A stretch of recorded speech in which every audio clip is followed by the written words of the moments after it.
There's 100,000 streets in this city. You don't need to know the route.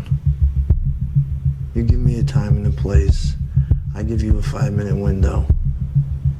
Anything happens in that 5 minutes and I'm yours. No matter what.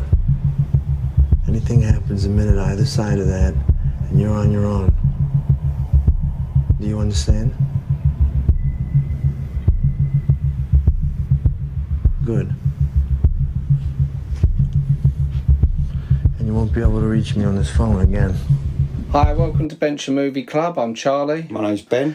And in this podcast we're going to be talking about Drive from 2011, directed by Nicolas Winding Refn, screenplay by Hussein Amini, and it's based on a book by James Salis, and the score was by Cliff Martinez.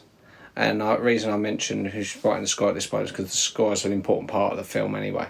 So this is the first time you've seen it? Yes. Yes. Did you like it? I did like it, yeah. Yeah? I did enjoy it, yeah. I thought it was a very good film. Oh, okay. I think he's actually quite a good actor, that Ryan Gosling. He's not too sort of superhero-ish, like sort of action man, but he doesn't overplay it like some of them sort of big names do. Yeah. He's quite believable. Yeah, the funny thing is, this was his, because he doesn't like doing sequels. And he always said he wanted to do an action film or like a superhero film, because he usually does serious dramas or romantic comedies like The Notebook kind of thing. That's right. But he said this is his version of a superhero film. That's why he wears the scorpion jacket. It's almost like that's a superhero symbol. Yeah. You know, but obviously he's flawed because he doesn't want to get into that world. He has these rules which he ends up having to sort of break because where he falls for Carey Mulligan's character. Yeah, I've heard of her. I sort of recognise her face. I don't know what I might have seen. British actress. Yeah, she's in An Education, Never Let Me Go, Shame. That's where you know her from. Shame. Yeah, she plays his sister in Shame. That's right. I knew I see her face from somewhere. She's also in Great Gatsby, Inside Llewyn Davis, Mudbound. But there's a running sort of gag, almost as it were, in Hollywood that she looks almost identical to Michelle Williams, who's in a bunch of other films. So Carey Mulligan plays Irene, who's originally called Irene. She was Latino in the original script, but after the director met Carey Mulligan, he said no, she's right for the role, so he changed it slightly. Okay. This is why her husband, played by Oscar Isaac, I felt quite sorry for him in the film. I felt sorry for him. Actually, because I thought it was going to be the typical sort of arsey kind of boyfriend. I think he was just obviously one of these people that has gone askew. Yeah, he's gone on like. But he wasn't bad. No. And I thought it would be a bit like, oh, who's this bloke that's pushing in on? But then when he sort of tried to help him, yeah, and it was just one of them people in life that just don't seem to sort of win. He has bad luck, and I think that's good. I think that's loads of Oscar Isaac's a great actor. He's been in loads of things since then. This was like one of his earliest things. But isn't it weird that you actually sort of that they've gone down that route? Because usually that is not the way. They don't usually use a sympathetic way of like describing that kind of husband. You'd imagine him to sort of be beating her or something like that. But he actually wasn't a bad person. But I think that's what's good about the film in whole, because there isn't no sort of. I mean, the closest you get to an out-and-out villain would be Ron Perlman. Right. But Oscar Isaac, quickly, he was also in Inside Llewyn Davis, A Most Violent Year, X-Men Apocalypse, Star Wars. He was in the new Star Wars films, so like this was at the start of his rise. Now he's getting loads of things. He was most recently in a series called Moon Knight, which was on Disney Plus, which was a Marvel TV series. So I know straight away that wouldn't appeal to you. No. But everyone who I've recommended it to, because I've stopped watching those Marvel series because it's too much. It's all the same. This though, the Moon Knight series, this might be a bit of a spoiler for Moon Knight series, the series. So skip forward 30 seconds. He's not a typical superhero. He's actually just a schizophrenic. So he wakes up and he's in a pool of blood and all these people are beaten up. Wow. And it's much more clever than a typical superhero thing. And it's nothing to do with the rest of the Marvel universe. I just find. With a lot of them superhero films, it's just like they're rinsing them of every single sort of last drop. It's like they will do sequel after sequel after sequel, and even if they're not good and like people hate them, they still make money. They keep turning out all these sequels, and it's like it makes like the originals lose their credibility. Yeah. See, I was right on board with all the Marvel Cinematic Universe, all the way up to Endgame. I thought it was a great way for it to finish. And over recent years, it just seems like they're just dragging anything out of the bin, saying, oh, this is a superhero now, and this one. And you think, they're just doing sequels to films. You think that the last one was good. Now I don't want to watch it again because you showed me the sequel and the sequel's rubbish. So I was the biggest Marvel fan. I loved Marvel comics growing up. Now I stopped watching them because I'm just bored, fatigued. I think you know what to expect. Nothing's going to blow you away. It's also got Christina Hendricks, who, if you haven't watched the Mad Men series. Which one does she play? She plays the red-headed woman. She's only in it for about 10 minutes. You know, as an interesting fact about her, they wanted a real-life porn star to play her role. Yeah. I don't know why, but they couldn't find a porn star that could act the way they wanted her to act. And he didn't know who she was from the TV series. Right. I've never seen her before. No, I've never seen Mad Men. I've heard of it. Right. But she was like the lead, or she's the main female character from Mad Men. There's actually a few people in this who were big in TV series at the time, because you had Ron Perlman, who was big in Sons of Anarchy, and of course Bryan Cranston from Breaking Bad. So this is right. This was right in the middle of Breaking Bad that he done this. Oh, he done it in the middle of Breaking Bad. Yeah, because Breaking Bad. You know what? Weirdly, I knew his face, but it didn't clock in my brain until today that he was in Breaking Bad, and I thought, oh yeah. And as soon as I read that, straight away I could see him. Walter White, isn't it? Ron Perlman, who's got that funny sort of dog face. You know, he's got that long face. He was the only quite nasty person in it.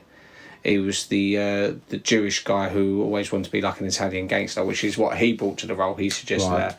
And he's in Name of the Rose, Alien Resurrection, and he was in like Hellboy 1 or 2. But the person who played most against the character, I think, was that Albert Brooks. Know the main gangster in it?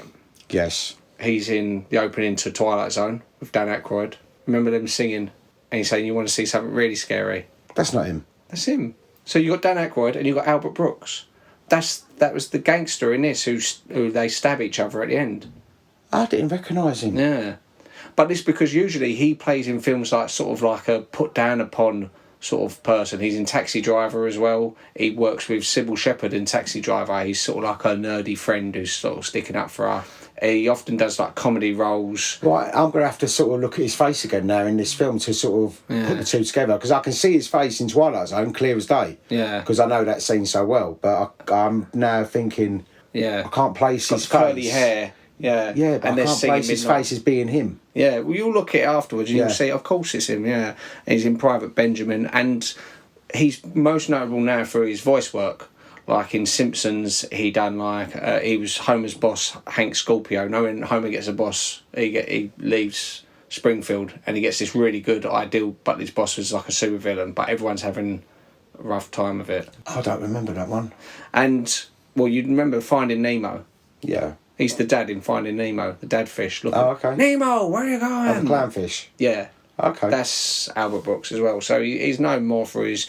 But he's always plays like sort of the soft person. He plays like the slub, the best friend, whereas in this, he got to play the villain. But he played it in a way where he's not an arsehole. Like even when he kills like Bryan Cranston, or he's straightforward with him, and he's like, even when he cuts his arm, he said, look, that's it, it's over now, just relax, it's going. He's believable. So, yeah, he doesn't want to kill people, but he knows it's part of his job.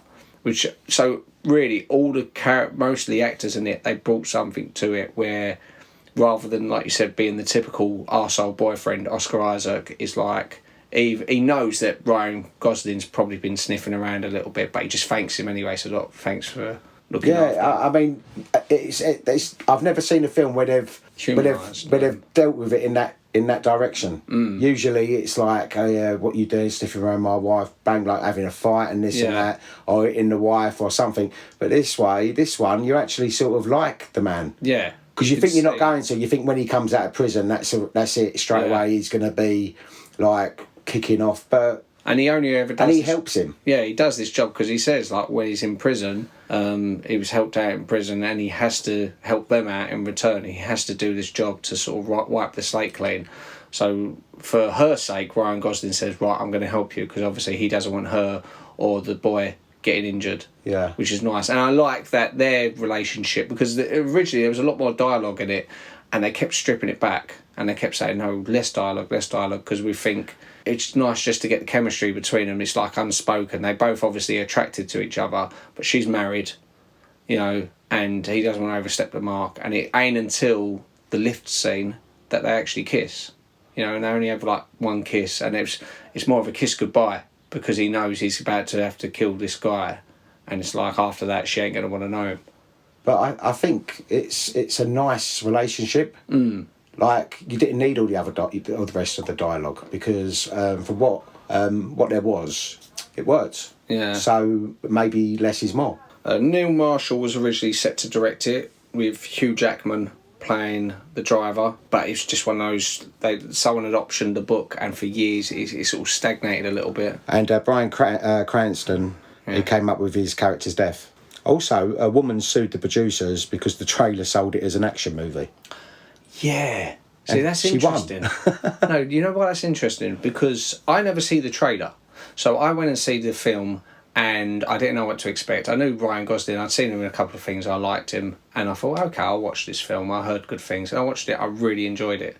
Now, the film that he done after this with Nicolas Winding Refn is a film called Only God Forgives. And when I see the trailer for Only God Forgives, I thought, wow, this looks like really good. It's like Drive, but it's like 10 times. It's like all this action, and I felt like suing them, because I thought, that's not the film you advertised in the trailer. Is it true then, if that woman sued the producers, and the head stomping scene, which I found was a bit... Gruesome. Yeah, when you could hear.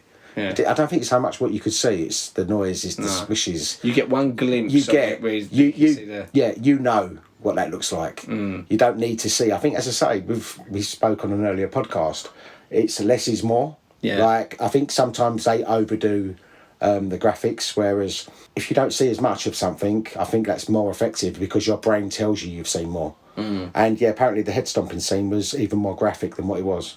And they cut it down, did they? Yeah. Yeah. I think, but the amount is enough, because you can see that he's stamping him for ages, and then all of a sudden you get that little glimpse of the head, and it's like almost, it's non-existent. By that point it's mush, and you think, oh.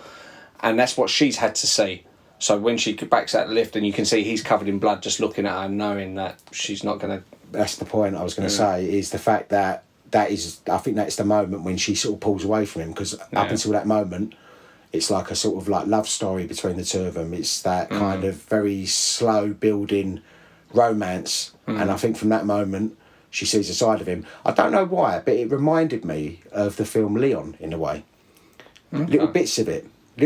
I don't know why, because it's not like the film Leon. No. It's but it is a very similar kind of style to... Maybe it's where, say, like in Leon, obviously he's sort of keeping her at a distance, Matilda, and then, you know, eventually he has to show his true side. Yes. Although the difference is, in Leon, she's all on board with that. She wants to be a hitman too. Yeah. Whereas in this, she just wants a normal life, you know, and she's unfortunate, as in her husband, a criminal, was in prison. Now he wants to set himself straight, and he still ends up getting killed in a robbery and stuff. And then the other guy, who's a prospect for her, she just see him brutally murder someone, and she's the poor woman. You know, how's she going after that? I thought the music in the film was really good, and it was very trance. Yeah, there was a lot of Is it an eclectic? Yeah, he's European. The director's European, Nicolas Winding Refn, and he wanted like trance music to sort of counterbalance the macho sort of side of it, the car and stuff, so make it sort of... And it was, even though it's sort of, he was going for like an 80s feel, like a retro 80s feel, he still used modern music. The studio wanted all like Kanye West and all like sort of modern music and stuff, but he'd rather have these obscure songs, which are all like very low on bass, but it's just literally like trance music, like dance tunes almost, like you'd hear in Europe. Which I think works a lot better. Yeah, and he wrote this, you know, he was... him and Hossein Amini, when they was doing the screenplay based on the book, they was listening to them particular songs. The original novel was non-linear as well, so it was like jumping back and forth. Right, okay. But I wouldn't be interested in finding out more. I like the idea, the fact that you know less about him. He's a good guy. You know, he walked into my shop here about 5 or 6 years ago, right out of the blue, asking for a job. So I put him to the test, see what he can do. Kid's amazing. So I hire him on the spot. Boom. At about half the wages I normally pay. He didn't blink an eye. Hey, kid, come over here for a second, will you? And I have been exploiting him ever since. Shh, don't tell him. Look, looks like we have a bigger problem than I thought. We're gonna have to keep the car here for a few days. So I offered your services to take Benicio and Irene home. Would that be okay? Yeah, sure. Yeah. I don't have wheels in my car. Okay. It's one thing you should know about me. We'll put the tires on. You got 5 minutes? Yeah. Ryan Gosling ended up restoring a 1973 Chevy Malibu, which he had in the film from scratch, just so when he's working as a mechanic, he looks like he knows what he's doing, because he actually does know what he's doing, rather than, you know, me or you, we don't know how you put a car back together. But if you saw a film with someone doing your job, you'd look and go, you wouldn't do that. Yeah, I've seen that. I've seen that with jobs, with the job I do. I've seen when, and I go, they don't do it like that. They don't do it like that. And so, even though majority of people might look and go, oh, that's how it is, people that are in the job will look and go, that's. And so straight away you've lost that audience. And when he drives, he actually has his thumbs over the wheel rather than under it, because that's how stunt drivers drive, so they don't break their thumbs. Because obviously they're getting in crashes, so he made a point of always keeping his thumbs up there. I don't know. It reminds me of a film. Maybe I was wrong with saying the film Leon. I don't know what it is. It's something it reminds me of, and I can't. Well, what about the titles? Because there's a 80s film that was inspired by. Oh yeah, what? Risky Business. Okay. From 1983. Okay. He took the. Yeah, I can see that. Yeah. I can see that now. I mean, I ain't seen Risky Business for a few years, but I can actually see that. It had maybe that's what it is. Maybe it's got like a bit of a nostalgia feel to the film. Yeah. That it's making me believe that it's reminding me of something where it might be a combination of a few films. Yeah. That I'm getting. But that's almost exactly what he was trying to do anyway, the director, because he wanted it to feel as if like it was an old film without it being an old film. So he had loads of influences, like you think of Steve McQueen in Bullet, and the 80s sort of credits, which I didn't know the film specifically Risky Business until I looked it up today. Okay. I see in the facts of it. So that's where it's from. And the music, even though it's not old music, because like in the 80s you had heavy sort of... You can't really date the music in it, can you? I suppose it's quite clever in the way that it ain't...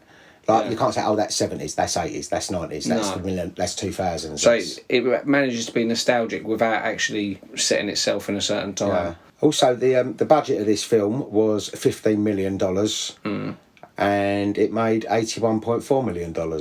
So that was a good return. Very good return. Very good return. I remember when this film came out, and I don't know why, it never appealed to me. Maybe you see the trailer. Yeah, probably. I thought, it's I up don't to like Fast action and films. Furious. Yeah, I'm not really big into action films, am I? No. Also, the Rotten Tomatoes, the critics was 93%, which is very good. Very high, yeah. And the audience was 79%. The toothpick in his mouth in the film was a tribute to his father, who always had some kind of stick in his mouth. I think he played the role really well. I think, some other actors would have pushed it a little bit further. I think he's got a calmness about him. Yeah. But without being too laid back. It was believable. Yeah. So he's obviously done the job well. The only thing I've ever seen him in, apart from this, is The Notebook. Another thing that might make you think, like as if you've seen this film before, is the romance in it was partly inspired by like John Hughes type films. He was a fan of John Hughes films, the Nicolas Winding Refn, and he wanted that sort of forced relationship. Not like we better get the pretty boy and pretty girl together and they have like little, it's more like it takes its time. Maybe that's the reason why I feel that it's reminding me of something, because maybe it's reminding me, as I said, of multiple films. Yeah, there's so many influences to it. I just say, to be truthful, when you said about watching this, and I was like, okay, I'll give it a go. But I got straight into it. I didn't get bored with it. I didn't get bored with it at all. And there was no bit in it that I thought, oh, this is like predictable. It was actually like, it was fast paced, and it just went in all different directions. And then you sort of think, hang on, that's a baddie. That one's now got killed. That one's, and it's like, how does it end? Also, I take it then, the end, is it meant that he's gone? Or is he gone back for her? Because basically, I didn't understand that he'd left that money there. What would have been a better thing is if he'd taken that money and if he'd even just given it to her. So she's lost her husband, so that gives her that little bit of an advance that she hasn't got to worry so much about finances in her life. Because obviously she wasn't very rich, she had to work. She worked in a cafe, didn't she? But I know she didn't have a very good job. But not a very well paid job, and she had the kid as well, and obviously her husband has just been killed just after being just released from prison. So I would have thought the good thing to have left, rather than leave the money there, that's no one to claim that money now, everyone's dead. Take the money, give the money to her. But then I didn't understand, is he gone for good? Because you see her knocking on his door, and I thought, so is he going to come back now for her? Or is that him now just moving on and well, I think the ending's deliberately ambiguous, because part of you thinks, okay, he's still alive, but he has been stabbed. So some people ponder, does he drive off and slowly die? Is he going off to like a slow death? Yeah, I didn't think that though. There's also, because there's an old adage, I think he says it as an old story, and he mentions it about the frog and the scorpion. And the frog and the scorpion story is about a scorpion says to a frog, can you swim me across the river? And the frog says, no, because you'll stab me in the back. And he goes, no, I won't. So he goes, okay. So the scorpion gets on his back, and halfway across the river, the scorpion stabs the frog in the back. The frog dies, and so does the scorpion. They both drown. And as they're drowning, the frog's like, why did you do that? And he says, well, I'm a scorpion. You knew I was going to do that. Yeah, I've heard that story before. Yeah, and he is supposed to be like the frog. This is why he's literally got a scorpion on his back. And the world that he works in, is like the scorpion. He tells himself he can play it right. So the knife wound is the sting of the scorpion, maybe? Yeah, it could have, but this is the way how some people see it. The thing about the money, I think the reason he would have left the money is because even with Albert Brooks dead, and even with the other gangsters dead, that world, there'll be someone sniffing about, there was money there, where's that money? And they'll be tracking it down, it's dirty money. He probably thinks, I don't want to keep it because they'll keep coming after me, I don't want to give it to her because they'll come after her. If no one's got the money, it ends here. Yeah, possibly, yeah. It's just, I know I wouldn't leave the money there. No, nor would I. Because, some little skank's going to come and go, yeah, man, look, I've got this, look at this I just found. Yeah. You think, after all of that, now, like some little fucking... But there's the other thing, obviously, the police will probably turn up as well. Yeah. And if the police find the money, obviously... They're going to think it's a drugs thing that's gone wrong. It might end there, whereas if the money's gone, then they might keep investigating. Yeah, so okay. There are a number of reasons for him to leave the money. I suppose, realistically, as you said, there is all different alternatives. It's like with lots of films, people make up their own endings, and I suppose that makes a good film. When people sit and go, well, I think this happened, it's a good discussion. You know, so I suppose there's no right or wrong answer.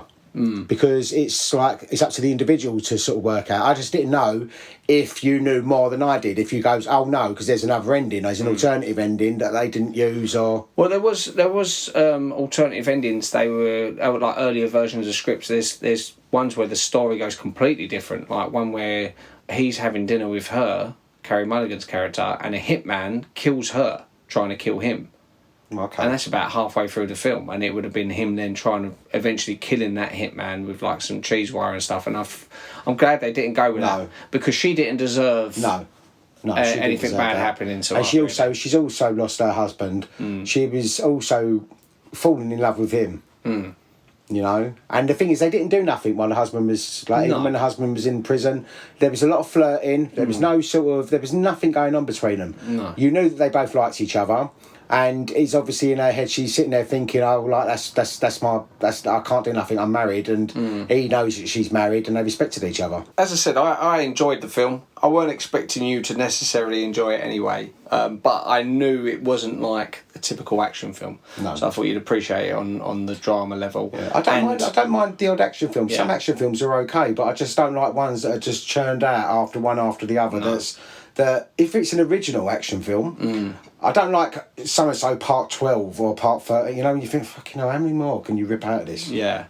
Well, again, this is what I appreciate about it, the fact that he said, like Ryan Gosling would say, I only do one-off films. I don't want to do sequels because He's never done a sequel then, no? No. Oh, well, He's never done a sequel, which is admirable. It's good. And he's been in some really good films. Yeah. You know, He's not a sellout then? no. I mean, Fracture with Anthony Hopkins, that was a good sort of thriller. The first film, like feature film he done was one called The Believer, which is a little bit like American History X. He actually plays like a self-hating Jew who shaves his head and becomes a neo-Nazi. Right. Then there's Crazy Stupid Love, which is one of my favourite romantic comedies. I've heard that. Yeah. Was that before The Notebook then? No, it was after Notebook, because there was no... Why have I heard that then? I've heard... Crazy Stupid Love came out the same year as Drive, funny enough, 2011. Why have I So heard it's about that? the same time. I can't think why I've heard that. I know I haven't seen it. It's got Julianne Moore, Steve Carell, Kevin Bacon. No. It's a good little Emma Stone. Good film, yeah? Yeah, I like it. I like a good rom-com, but I like a good one with a good storyline that gives you that right nice little warm feeling in your stomach after. Did you bring the money?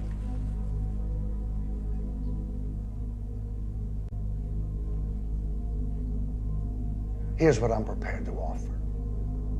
You give me the money, the girl is safe. Forever. Nobody knows about her. She's off the map. I can't offer you the same. So this is what I would suggest.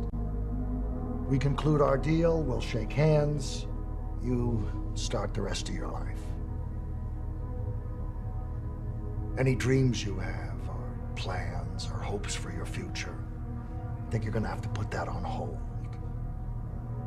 For the rest of your life, you're gonna be looking over your shoulder. I'm just telling you this because I want you to know the truth. But the girl is safe.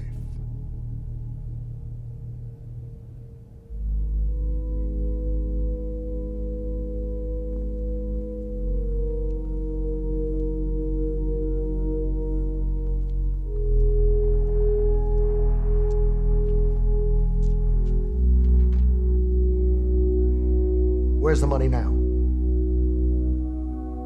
It's in the car.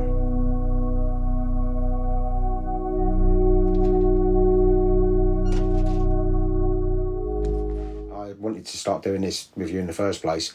It's 'cause when I first got onto Spotify and I was looking at stuff to listen to, and I was listening to lots of like podcasts and stuff, and I was finding films that I was interested in, but then I was looking through and I was seeing lots of stuff that I was thinking, oh, there's no podcast about that film or this film or that film.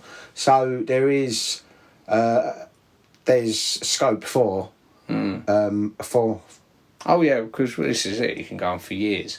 I mean, this was only the 8th one, so you get to choose the 9th one, which is going to be 9.5 weeks. Oh, of course. Yeah, makes sense. Of course. Now, I haven't watched this since... I have watched it once, but I would have been about 12. Oh, you haven't seen it all that time? Yeah, I mean... You know what I like about this I remember film? your poster. You had a huge poster of it. I've still got a smaller version of that one in my bedroom. Oh.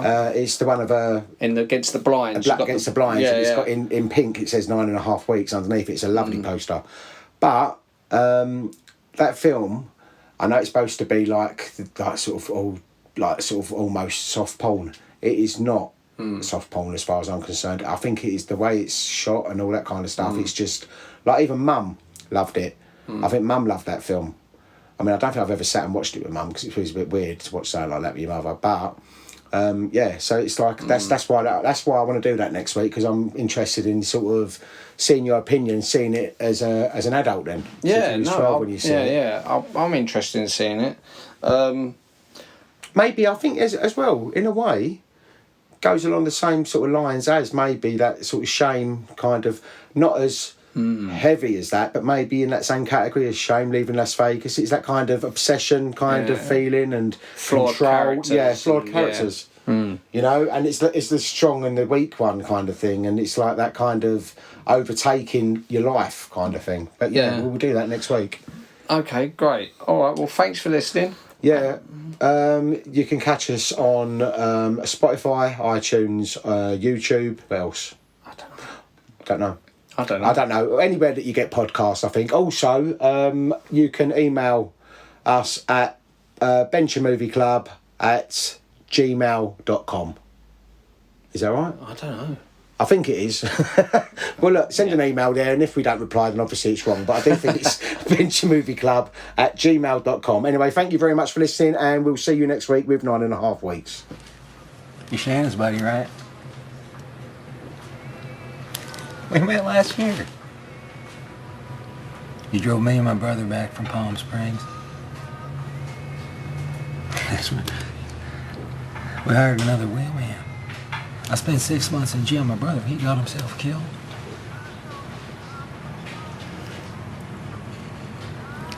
I got this sweet job coming up. How about this? Shut your mouth, or I'll kick your teeth down your throat and I'll shut it for you.